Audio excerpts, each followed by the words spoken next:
So the x-rays and computerized tomography scans have returned, and they show that you have a fractured tibia. So to treat this type of fracture, we'll usually prescribe, I don't know, a non-steroidal anti-inflammatory agent. So I'll write your prescription for that, and since there's not much displacement and it's not an open fracture, you won't need surgery or anything.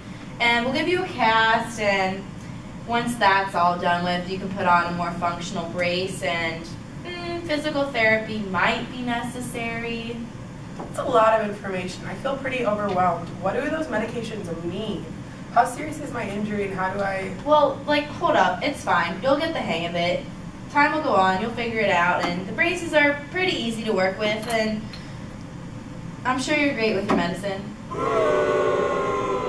The physician did several things wrong in this patient-provider interaction that indicate her lack of emphasis on patient-centered care. Strike one occurred with the doctor's use of complicated medical jargon that was difficult for the patient to understand. The doctor failed to read the patient's level of health literacy and immediately started speaking in the voice of medicine. Use of words such as computerized tomography make the interaction intimidating and hard to understand for the patient. Strike two was the physician's lack of active listening skills. According to Sparks and Villigren, active listening skills include paraphrasing and feedback such as, "So what you're saying is," or "Yes, go on." Instead of exemplifying these skills, the doctor interrupted the patient while she was asking questions and failed to make sure she understood. To fix this problem, the doctor could make eye contact with the patient, paraphrase, ask questions, and provide additional resources. This will result in a sense of trust and an increase in mutual decision-making. Strike number three is a mistake made frequently by physicians everywhere.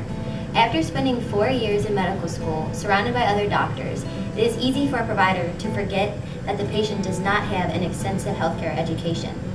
Many patients may not have received education past middle school or high school. After explaining a treatment plan, the doctor made the common mistake of assuming the patient understands without asking to make sure.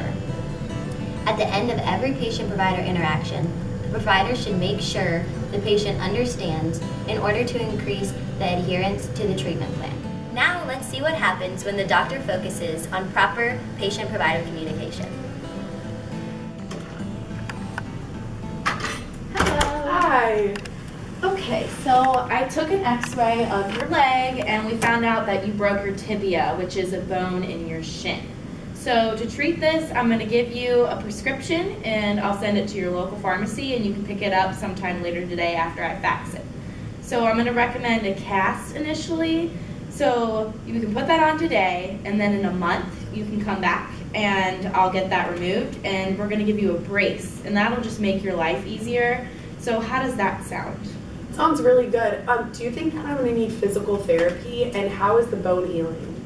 Yes, you will need physical therapy, but I wrote down the names and numbers of some local physical therapists, and when you come back in a few weeks, we'll know more about the healing, and so you don't need to worry about that for the meantime. And it should heal up in a few months, and that'll make the process quick and painless. Do you have any questions? No, thank you so much. Okay, so we'll put the cast on. After that, I'll schedule your next appointment when you return. I'll help you work the brace, and I'll even give you a little booklet that'll give you step-by-step instruction. Awesome, thank you so much. I really understand. No problem.